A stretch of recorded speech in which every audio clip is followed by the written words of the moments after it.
রেহানের পকেটে তখনও হয়তো বুয়েটের আইডি কার্ডটা ছিল। প্লাস্টিকের কার্ডটা এ জনপদে একটা সামাজিক পাসপোর্টের মতো। এই কার্ড পকেটে থাকা মানে আপনি সাধারণ কেউ না, আপনি ভবিষ্যতের সম্ভাব্য এলিট। সমাজ তো বটেই, রাষ্ট্রও এই কার্ডধারীদের কিছুটা সমীহ করে। দেশ এদের সাফল্যের দিকে তাকিয়ে থাকে, এদের মৃত্যুতে থমকে যায় মিডিয়া। মিডিয়া তখন তোলপাড় করে, নড়েচড়ে বসে বিচার বিভাগ। কিন্তু 2013 সালের 5ই মে রাতে রেহানের বুয়েটিয়ান পরিচয়টা অর্থহীন হয়ে গিয়েছিল। রাজধানীর বাতাস তখন বারুদের গন্ধে ভারী।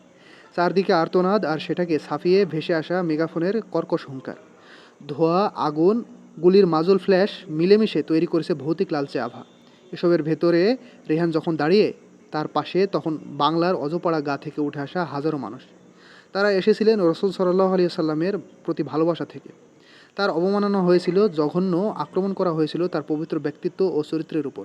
তাই দেশের আলেম ওলামাদের ডাকে নবীজ সাল্লাহ আলিয়া সাল্লামের ভালোবাসায় এই মানুষগুলো ছুটে এসেছিলেন, মাথায় টুপি, হাতে জায়নামাজ আর গামছায় বাঁধা শুকনো মুড়ি নিয়ে। রেহান সেই জনসমুদ্রে গিয়ে মিশেছিল ইমানের টানে। কিন্তু রাষ্ট্র যখন তার সবটুকু হিংস্রতা নিয়ে এই মানুষগুলোর উপর ঝাঁপিয়ে পড়ল, তখন রেহানের ওই সম্ভাব্য এলিট পরিচয়টা এক নিমেষেই নাই হয়ে গেল। যে মুহূর্তে সে ওই মোল্লাদের সাথে দাঁড়িয়েছিল, ঠিক সেই মুহূর্তেই বুয়েটের মেধাবী ছাত্র থেকে রাষ্ট্রের চোখে সে নেমে গেল বৈধ টার্গেটের কাতারে। 5ই মে রেহান আহসান খুন হলো। জনগণের ট্যাক্সের টাকায় কেনা বুলেট পরম দক্ষতায় ওর খুলিতে বসিয়ে দিল রাষ্ট্রযন্ত্র। কিন্তু ওর মৃত্যুতে দেশজুড়ে প্রতিবাদের ঝড় উঠল না। পরদিন সংবাদপত্রের পাতায় মেধাবী ছাত্র হিসেবে ওর কথা ছাপা হলো না। উল্টো তাড়াতাড়ি লাশ দফন করার জন্যে প্রশাসন ফোন করে ওর পরিবারকে শাসিয়ে দিল। দ্রুততম সময়ে রেহানকে মুছে ফেলা হলো। ওর মৃত্যুর ট্র্যাজেডির পর্যায়ে পৌঁছতে তো পারলই না, হতে পারলো না নিছক পরিসংখ্যানও।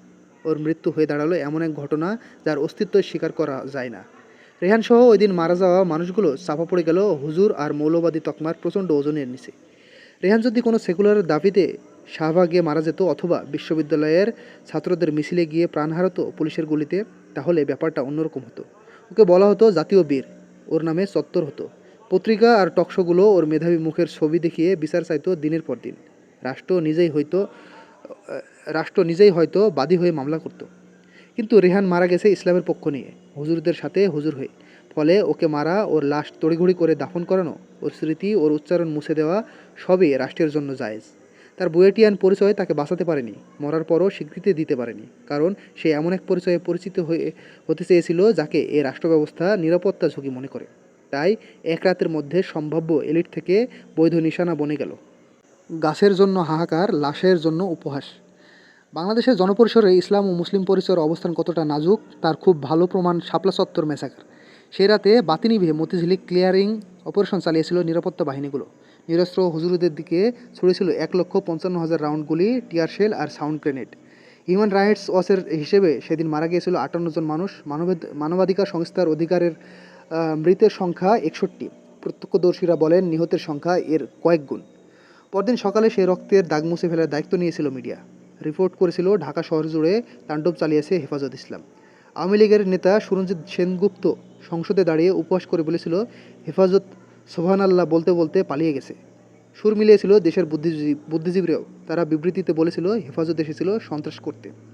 গ্রাম্য হুজুরদের নিয়ে শহরে মধ্যবিত্তদের মধ্যে যে এক ধরনের অস্বস্তি ও চাপা ভয় কাজ করে, মিডিয়া সেটাকে পুরোদমে কাজে লাগালো। নবীজ সাল্লাল্লাহু আলাইহি সাল্লামের অবমাননার প্রতিবাদ জানাতে আসা ধর্মপ্রাণ মুসলিমদের দেখালো আগ্রাসী বাহিনী হিসেবে। অপরাধী রাতারাতি রক্ষাকর্তা বনে গেল, আর নিরীহ ভিকটিমরা পরিণত হলো আক্রমণকারীতে। পুরো ব্যাপারটা এমনভাবে দেখানো হলো যেন আগ্রাসী মব এর হাত থেকে তিলোত্তমা ঢাকা নগরীকে রক্ষা করেছে সরকার। সবচেয়ে বীভৎস তামাশাটা হলো গাছ নিয়ে। রাস্তার কাটা গাছের জন্য নাগরিক সমাজের হাহাকারের নিচে চাপা পড়ে গেল গ্রাম বাংলার সরল মুসলমানের গুলিবিদ্ধ দেহ। পত্রিকার পাতা, টকশোর টেবিল আর সুশীল সমাজের আলোচনায় রায় চলে গেল ওই ধর্মান্ধ মানুষগুলোর জীবন ঢাকা শহরের ধর্মনিরপেক্ষ গাছের চেয়েও সস্তা। রেহান এবং ওর সাথে পড়ে থাকা রক্তমাখা শরীরগুলো আমাদের চোখে আঙুল দিয়ে একটা রূঢ় সত্য দেখিয়ে গেল। এদেশে যখনই কেউ ইসলামকে বুকে নিয়ে রাজপথে দাঁড়াবে, যখনই কেউ মুসলিম পরিচয়কে আঁকড়ে ধরে সমষ্টি হিসেবে আসবে জনপরিসরে, তখনই সে না মানুষে পরিণত হবে। এমন মানুষ যার জীবনের কোনো মূল্য নেই, যার কোনো অধিকার নেই। সে বুয়েটের টপার হোক, কওমি মাদ্রাসার ইয়াতিম শিশু হোক, অথবা হোক অসাম্প্রদায়িক এলিট পরিবারের বিপদগামী সন্তান। সেকুলার রাষ্ট্র আর সাংস্কৃতিক জমিদারদের চোখে এরা সবাই সমান। সবাই অপর। নীরবতার প্রাচীর। শাপলা চত্বরের সেই ভয়াবহ ম্যাসাকারের পর প্রতিবাদের সুযোগ ছিল। তখনও হাসিনা সরকার পুরোপুরি দানব হয়ে ওঠেনি, পুরোপুরি বন্ধ হয়নি কথা বলার পরিবেশ, কিন্তু কেউ কথা বলেনি। উল্টো সরকারের ছড়ানো তাণ্ডবের বয়ানকে বিনা দ্বিধায় প্রচার করেছিল বুদ্ধিজীবী আর শহুরে মধ্যবিত্তরা। আজ পর্যন্ত শাপলা ম্যাসাকারের বিচার হয়নি, বিচার পায়নি রেহান সহ সেই দিন রাষ্ট্রের হাতে নিহত হওয়া মানুষগুলোর পরিবার। যারা শাপলার চেতনার সঙ্গে বিশ্বাসঘাতকতা করেছে, এর জন্য তাদের দায়িত্ব আছে অবশ্যই, তবে সমাজও এই দায় এড়াতে পারে না। দাড়ি টুপিওয়ালাদের হত্যা করলে এ দেশে কোনো বিচার হয় না, প্রতিবাদও হয় না। এই সমীকরণ বারবার দেখা গেছে। 2021 সালের মোদি বিরোধী আন্দোলনে ভারতীয় আধিপত্যবাদের বিরুদ্ধে মাদ্রাসার ছাত্ররা যখন রাজপথে নামলো, রাষ্ট্র তখন ঝাঁপিয়ে পড়লো তাদের উপর। সরকারি দল আওয়ামী লীগের গুন্ডারা বাইতুল মোকাররমের ভেতরে ঢুকে মুসল্লি পেটালো, টেনে হিঁচড়ে আনলো দাড়ি ধরে।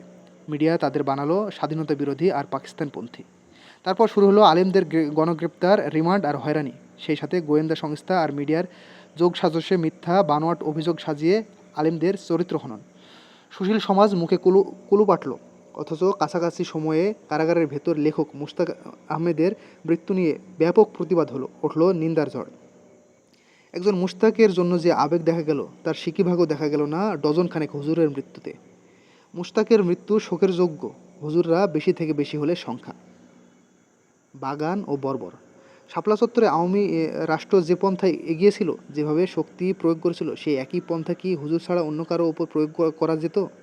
এ প্রশ্ন নিয়ে খুব বেশি জল্পনা কল্পনার প্রয়োজন নেই, বাস্তব উদাহরণ আমাদের সামনেই আছে।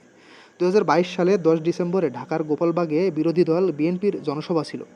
আগের দিন সন্ধ্যা থেকে জড়ো হতে শুরু করেছিল হাজার হাজার মানুষ। অনেকের মনে শঙ্কা ছিল, এখানে হয়তো শাপলা চত্বর স্টাইলে আক্রমণ হবে।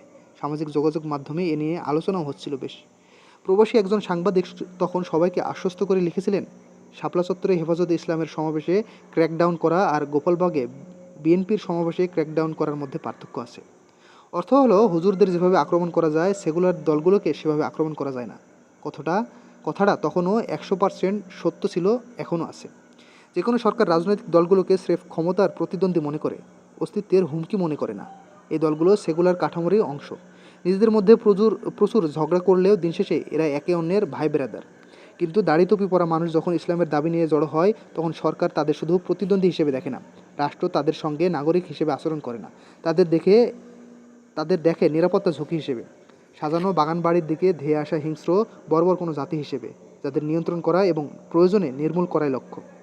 2018 সালে নিরাপদ সড়ক আন্দোলনের কথা ভেবে দেখুন। স্কুল কলেজের কিশোররা যখন রাজধানী অচল করে দিয়েছিল, তখনও অস্ত্র চালানোর ব্যাপারে একটা অদৃশ্য সীমানা মেনে চলেছে রাষ্ট্র। আওয়ামী হেলমেট বাহিনীর হামলা অথবা পুলিশের লাঠিচার্জ আর টিয়ার শেলিং হয়েছে সত্য, কিন্তু রাষ্ট্র ওই কিশোরদের ওপর মেশিনগান চালানোর কথা ভাবেনি। রাষ্ট্র ও সমাজ তখনও তাদেরকে দেখেছিল নিজেদের সন্তান হিসেবে, এই সেকুলার ব্যবস্থার ভবিষ্যৎ অংশীদার হিসেবে। তাই সরকার তাদের শাসন করেছে, হত্যা করতে চায়নি। শাপলা থেকে জুলাই, দানবের পরীক্ষাগার। তবে 2024 সালে এসে সেই সমীকরণ বদলে গেল। জুলাই গণঅভ্যুত্থানে আমরা দেখলাম হাসিনা সরকার ছাত্র জনতার উপর ঠিক সেই মরণাস্ত্র, সেই একই ম্যাসাকার মডেল, মিডিয়া ব্ল্যাকডাউন, গুম, নির্যাতন আর জঙ্গিবাদ দমনের বয়ান প্রয়োগ করলো, যা তারা 2013 সাল থেকে হুজুরদের ওপর প্র্যাকটিস করে আসছিল। শাপলা চত্বর ছিল রাষ্ট্রের জন্য টেস্টিং গ্রাউন্ড। সেখানে তারা পরীক্ষা করে দেখেছিল নির্বিচারে মানুষ মারলে সমাজ চুপ করে থাকে কিনা। রাজধানীর মাঝখানে খোলামেলা ম্যাসাকার চালিয়েও পার পেয়ে যাবার পর থেকে হাসিনা সরকার প্রচণ্ড বেপরোয়া হয়ে উঠেছিল। আওয়ামী জাহিলিয়াত প্রবেশ করেছিল এক নিষ্ঠুর নতুন সর্বগ্রাসী পর্যায়ে, পরে যার ফল ভোগ করতে হয়েছে রাজনৈতিক দলগুলো থেকে শুরু করে কোটা সংস্কার বা নিরাপদ সড়কের মতো অরাজনৈতিক আন্দোলনগুলোতেও। শাপলার রক্তকে বৈধতা দিয়ে সুশীল সমাজ যে দানবের পক্ষ নিয়েছিল, সেই দানবই পরে রক্ত ঝরিয়েছিল সবার। রাষ্ট্রবিজ্ঞান বলে এই পরিণতি সবার হবার কথা ছিল। নিপীড়নের বৈধতা তৈরি করার জন্য রাষ্ট্র প্রথমে বেছে নেয় সমাজের সবচাইতে দুর্বল আর প্রান্তিক মানুষগুলোকে, যাদের নিজেদের কিছু বলার সুযোগ নেই, যাদের পক্ষে বলারও কেউ নেই। তাদের উপর নির্বিচারে অত্যাচার চালিয়ে রাষ্ট্র প্রথমে সহিংসতাকে স্বাভাবিক বানিয়ে নেয়। সমাজ তখন দেখেও না দেখার ভান করে। রাষ্ট্র পায় হত্যা, অপহরণ, নির্যাতনের লাইসেন্স। আর একবার যখন এই কাজগুলোকে জায়েজ করে ফেলা যায়, তখন সেটা আর প্রান্তিক মানুষের উপর সীমিত থাকে না। দিন শেষে এই হাতিয়ারগুলোর মুখ ঘুরে যায় সবার দিকে। 2013 সেই নীরবতায় 2024 গণহত্যার ক্ষেত্র প্রস্তুত করেছিল। যে বুলেট প্রথমে মাদ্রাসার দাড়ি টুপিওয়ালাদের জন্য বরাদ্দ ছিল, সেই বুলেটই শেষ পর্যন্ত গিয়ে বিঁধেছে বিশ্ববিদ্যালয়ের 60 পয়েন্ট পরে ছাত্রদের শরীরে। রক্ত হালাল, পরিচয় হারাম। হুজুরদের রক্ত যে সস্তা সেটা হুজুররা খুব ভালো করেই জানে। তারা জানে এই রাষ্ট্রে তাদের জীবনের আগে তাদের লেবাসের বিচার হয়। এর জ্বলন্ত উদাহরণ দেখা গেছে 2024-এর গণ অভ্যুত্থানে। জুলাই গণ অভ্যুত্থানের গুরুত্বপূর্ণ কেন্দ্র ছিল যাত্রাবাড়ি। এখানে ঘটেছিল সবচেয়ে ভয়াবহ ম্যাসাকার আর তীব্র প্রতিরোধ, যার সামনের সারিতে ছিল আশেপাশের মাদ্রাসা ছাত্ররা। কিন্তু সেখানে একটা অদ্ভুত ব্যাপার ঘটেছিল। আন্দোলনে মাদ্রাসা ছাত্ররা নেমেছিল, কিন্তু অনেকের গায়ে জুব্বা বা পাঞ্জাবি ছিল না। তারা নেমেছিল প্যান্ট শার্ট পরে, টুপি খুলে। কেন? কারণ শাপলা চত্বরে সেই বিভীষিকার 11 বছর পর তাদের মনে বদ্ধমূল বিশ্বাস জন্মে গিয়েছিল যে নিজের পরিচয় নিয়ে তারা আন্দোলনে নামতে পারবে না। তারা জানতো টুপি পাঞ্জাবি পরা অবস্থায় রাষ্ট্রের বন্দুকের নল খুব সহজেই তাদের খুঁজে নেবে। তারা জানতো পাঞ্জাবি গায়ে লাশ হলে মিডিয়া তাদের জঙ্গি বলবে, আর পুরো আন্দোলনকে বানিয়ে নেবে মৌলবাদীদের নাশকতা। তাই আন্দোলন বাঁচাতে এবং নিজেদের বাঁচাতে তাদের এই ছদ্মবেশ, প্যান্ট শার্ট পরে টুপি লুকিয়ে নিজেদের হুজুর পরিচয়টা ঝেড়ে ফেলে সাময়িকভাবে নাগরিক সাজার চেষ্টা। এই ছাত্ররা রাস্তায় নেমেছিল জুলুমের প্রতিবাদে, মজলুমের পাশে দাঁড়াতে, আদল ও ইনসাফের তাগিদে। কিন্তু ইসলামের আদর্শে উদ্বুদ্ধ হয়ে নামলেও ইসলামী পরিচয়ে তারা জাতীয় জীবনে আসতে পারেনি। তাদের সেখানে আসতে হয়েছে আত্মপরিচয় গোপন করে। গণ অভ্যুত্থানের পর বিজয়ের বয়ান থেকেও সুকৌশলে ছেঁটে ফেলা হয়েছে তাদের আকাঙ্ক্ষাকে। তারা কোরবানি করেছে, কিন্তু তারা কেন রক্ত দিল, তারা কী চায়, তারা নিজেরা বলতে পারেনি। তাদের বলতে দেওয়া হয়নি। আন্দোলনের ইতিহাস আর বয়ান ঠিক করেছে অন্য কেউ, আর সেই বয়ানে উপেক্ষিতই থেকে গেছে ইসলাম আর মুসলিম পরিচয়। লড়াইয়ের সময় তাদের ডাক পড়ে, কিন্তু সেই লড়াইয়ের মধ্য দিয়ে আসা বিজয়ের ফল ভাগ করার সময় অথবা নাগরিক মর্যাদার প্রশ্নে তাদের মুছে ফেলা হয় বারবার। তাদের ক্ষমতার সিঁড়ি বানানো যায়, কিন্তু পূর্ণ মানুষের মর্যাদা দেওয়া যায় না।